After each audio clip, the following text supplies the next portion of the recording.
So hi, Claire. Hi. Welcome to the couch. Thanks. All right. So tell us a little bit about you. How old are you now? I'm 19. And you're in school? So I'm currently in school for nursing. I'm in my sophomore year, so just starting to get into the nitty-gritty of everything. Yeah. So before we were having lunch, excellent burritos, by the way. We were talking about a few things. Yeah. You asked some questions, and I asked you some questions. Let's Yeah. share those with the Yeah. audience.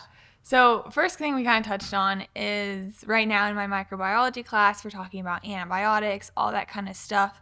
And there's some like controversy around that. We talk about how there's specific and or narrow and broad immune response. And I was just wondering, like, what are your opinions on that? And what are some maybe more natural ways to deal with microbial infections and all that kind of stuff for our more homeopathic natural people? All right. So good question. So broadly speaking, you've got narrow spectrum and broad spectrum antibiotics. And so broad spectrum means they just kind of nuke everything. Narrow spectrum, supposedly they would dial in on specific bacterial types depending on the type of cell wall they have, and gram positive, gram negative. You probably ran across those terms. So it seems fairly undeniable that on some level antibiotics have been useful. The discovery of penicillin by Alexander Fleming does seem to have marked a significant turn in history in terms of our ability to treat infections and probably save lives. As with many things, though, there's nuance and there is specificity and the need for precision when we're using these things. The point that we're at right now is we probably are way overusing antibiotics. They're finding antibiotics in our food supply. They're finding it in just about everything that we have, that we eat, that we put on ourselves. And the problem is antibiotic resistance. So when we use antibiotics indiscriminately, someone comes in with a cold for a couple days, we give them a Z-Pack or something like that and some steroids. We run the risk of overusing antibiotics. And what that can do is that can decrease the likelihood they're effective in not only that particular person, but against that sort of maybe strain of bacteria in not only them, but in subsequent people down the road. So resistance is a big problem. And then another big problem that I think we're getting a little bit more aware of is the effect of the antibiotic on our entire body's microbiome. So as you probably learned, is you've got a lot of gut bacteria inside of you, but you've also got bacteria on your skin, you've got bacteria in your mouth, your nose, around your teeth. And when we're treating our bodies well and eating the right stuff and nurturing those things, they help keep our immune system aligned and keep us healthy. In fact, if we didn't have a microbiome, we would be dead very quickly. Those bacteria are incredibly useful to us maintaining our health for a lot of reasons. So we have to be super careful about using antibiotics, especially when those antibiotics are nonspecific. So if I have a sinus infection or a cold or an earache, something like that, I want to be super careful about just taking antibiotics for 3 or 5 or 10 days because of the effect it can have on our microbiome in our guts and elsewhere. Yeah. In fact, some studies have shown that the more you use antibiotics, especially at a younger age, the more likely you are to have illnesses as an adult, especially gut-related problems and autoimmune conditions, since a lot of immune function, 70 to 80+%, comes from the gut. Yeah. So that's one of the things in medicine Yeah. that we're having to be careful and diligent about. And even professional organizations have warned about the overuse of antibiotics. For example, now if a kid comes in with an ear infection, we want to treat the pain for a couple of days so long as they're a certain age and they're otherwise healthy, and maybe delay the use of antibiotics for a few days rather than just give them right out the gate. Yeah. Now, one of the problems with that is there's also a customer service aspect to delivering medicine.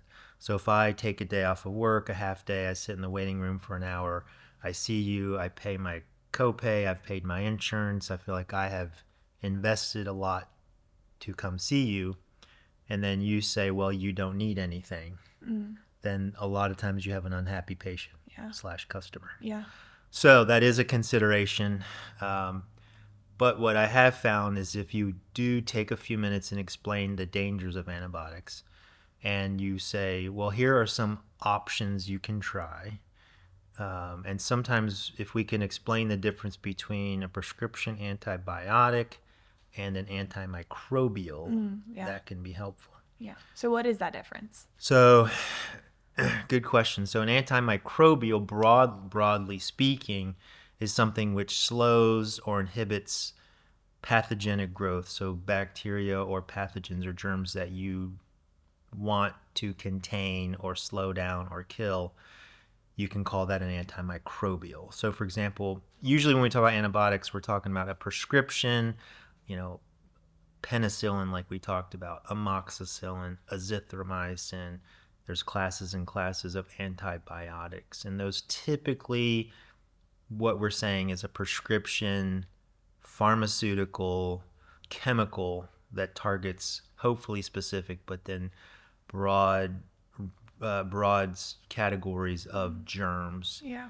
Versus an antimicrobial might be something that might just slow or inhibit. For example, heat. We would not typically say heat is an antibiotic, but we might say heat is an antimicrobial. Yeah. So I can kill almost any germ with heat. Yeah. Right? Now, is that applicable in humans? Not always, although sauna might be helpful to slow down bacterial growth. Incidentally, that is one of the reasons we're even more careful about treating fevers. So you may have heard that Tylenol is kind of getting a little bit of attention now, probably for good reason. But what we've done in the past mistakenly is jumped on fevers.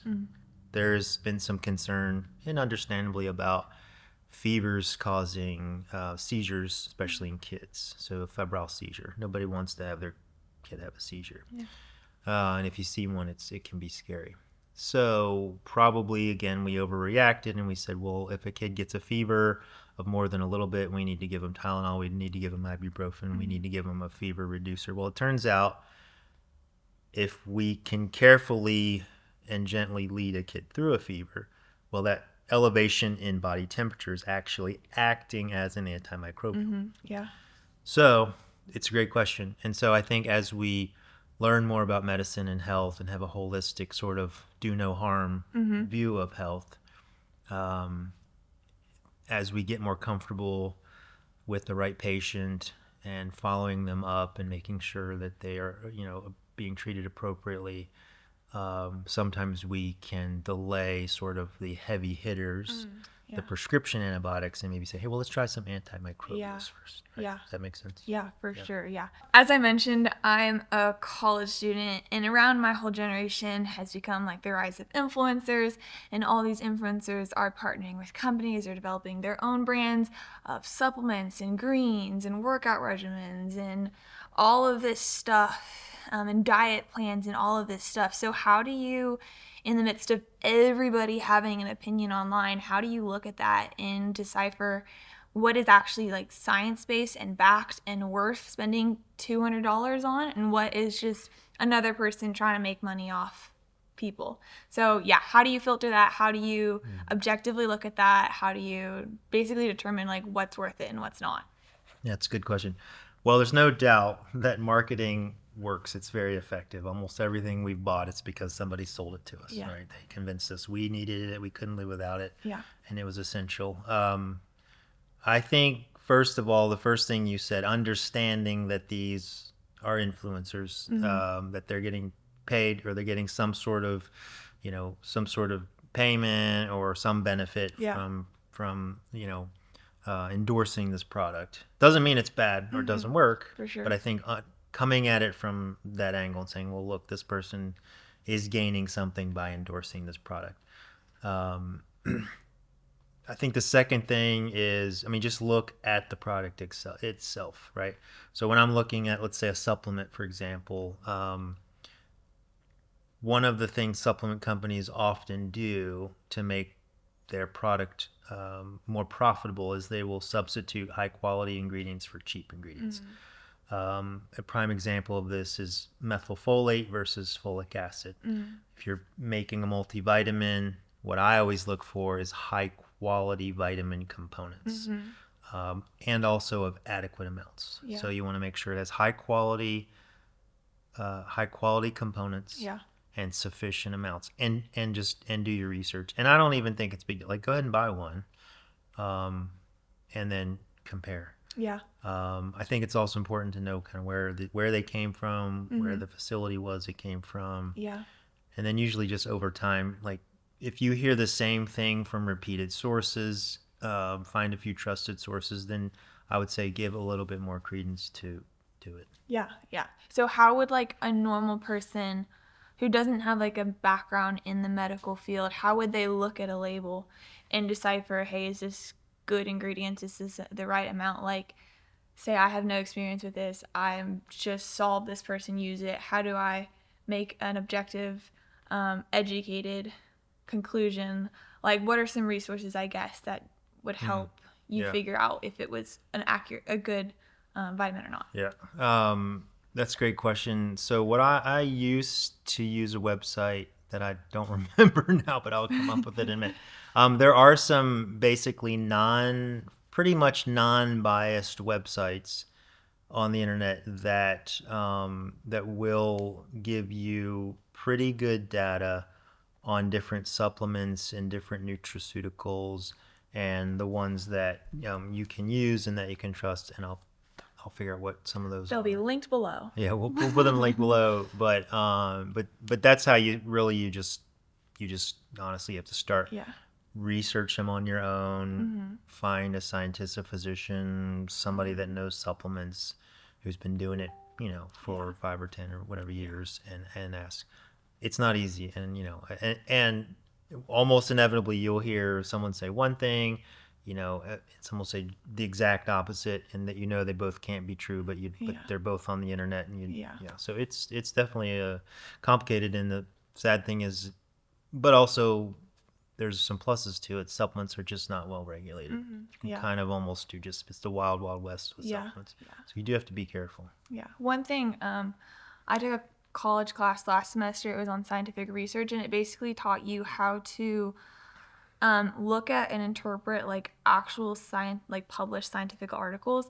And I think that was like a really cool thing to learn how to do, to be scientifically literate, to be able to interpret this big massive packet of abstract and data and conclusions and research and all of that, and look at that and be able to pick out kind of what they're saying. So I feel like that's just something I feel like more people need to know how to do.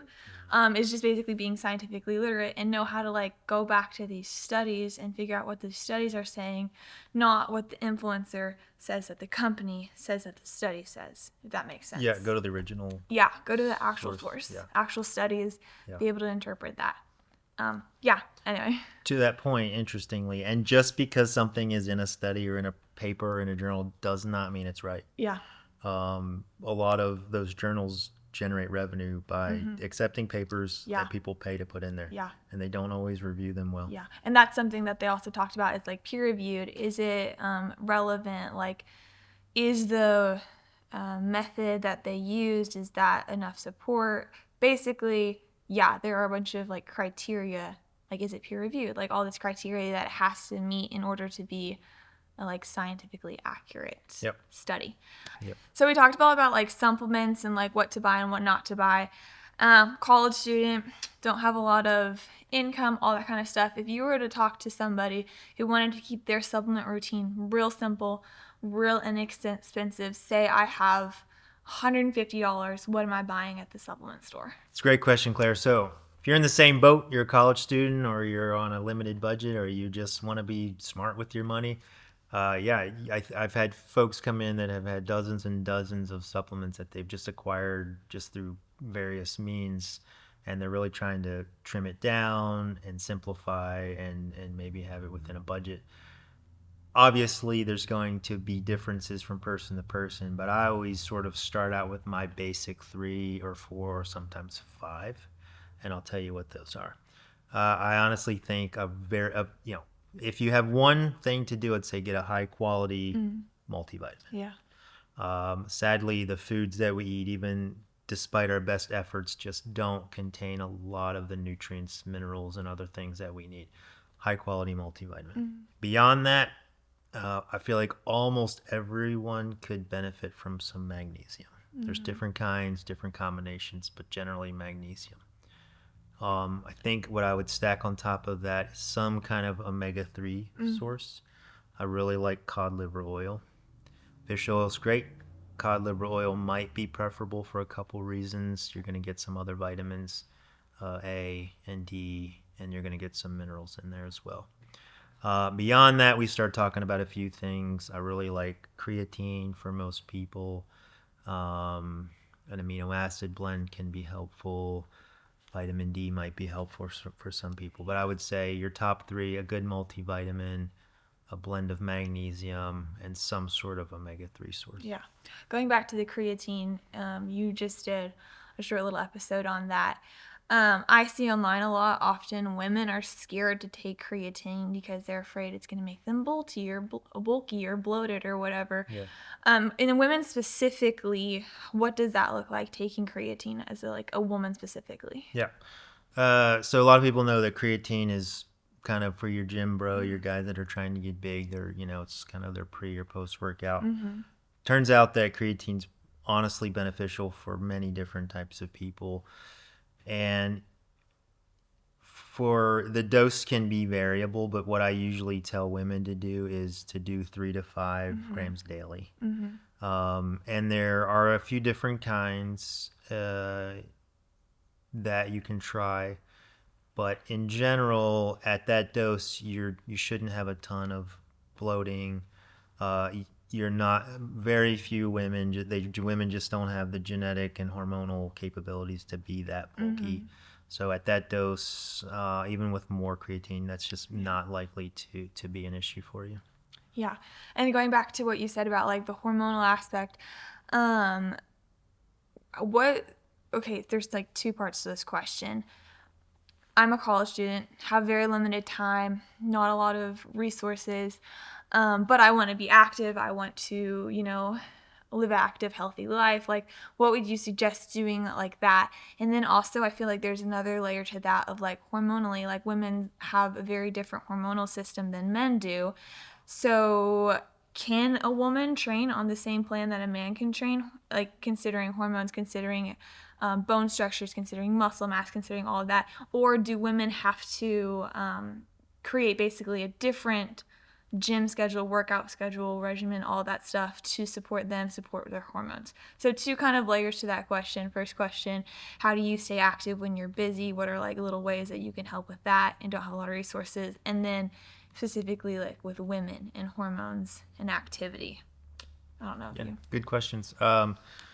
So college is a busy time for a lot of people, but there's other times in life where we're busy too. And what I would say is the best workout is the one that you're actually going to do. And the adage stands that something's better than nothing. Yeah. So when I'm super busy, I still really work hard to at least make it in the gym, and you'd be surprised at what a good workout you can get in about 20 minutes.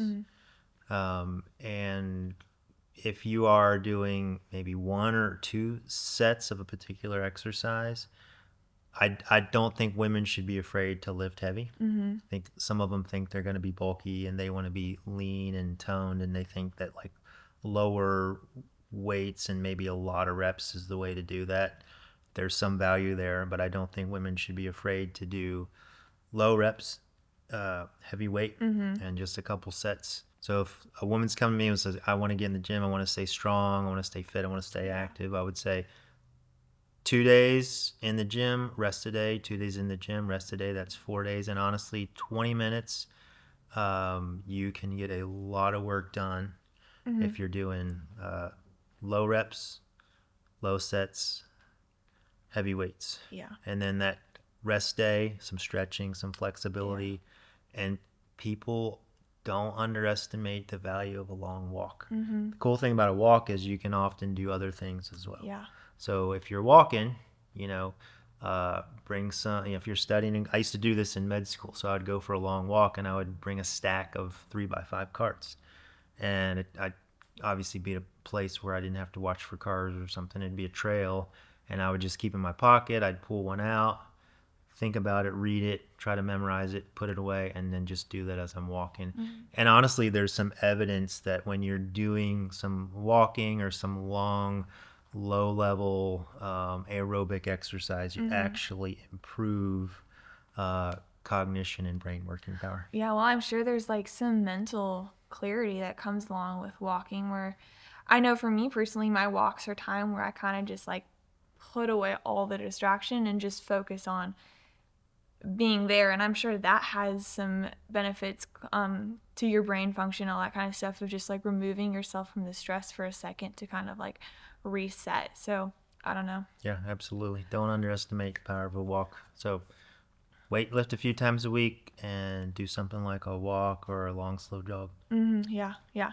And then back to the other question, like there's all this stuff online about like women hormones and skipping breakfast messes with your hormones. And, you know, like women will have like workout plans that like follow their cycle and all that kind of stuff. So, like, hormonally, what is actually like real for women and they need to be like not worried about, but just like aware of? And then what is just misinformation circling around online? Well, there's a lot that we do in our modern world to mess up our hormones, especially in college. We go to sleep at inconsistent times. We know that messes up our hormones. We're on screens almost constantly or hours and hours a day. We know that messes up our hormones. It's hard to eat well when you're busy. That messes up hormones. We're not outside in natural sunlight as often. That messes up hormones. The things that we put on our hair, on our skin, even the clothes that we wear can influence hormonal health. Xenoestrogen, so estrogen-like compounds are in plastics, are in our clothes, are in our makeup, are in our soaps, are in our detergents. So, if we're really going to dive in and say, how can I improve hormonal health? Whether or not someone skips breakfast may not be the most important thing to start with. Where I say is let's start by thinking about your circadian rhythm. Let's think about what you're putting on your body and in your body and what your environment's like. And then we can sort of figure out if, a little bit of breakfast here and there is going to make a big difference. Yeah, yeah. You talked about circadian rhythm. What is that?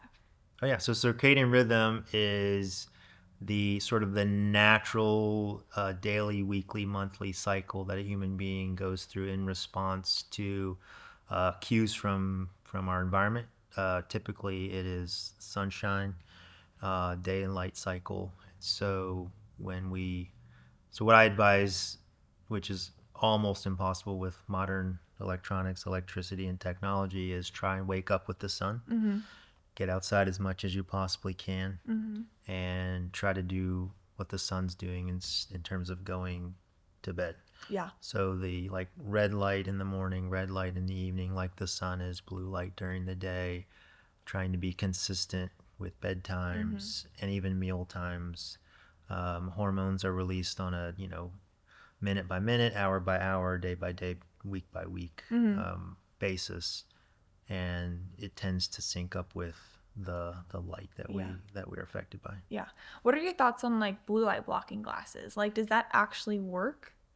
It does seem to help. I don't think it's a cure-all for everything, but I would say if you have to be on a screen late at night or when it's dark, then put on some blue light blocking glasses. I've gotten those for you kids several times.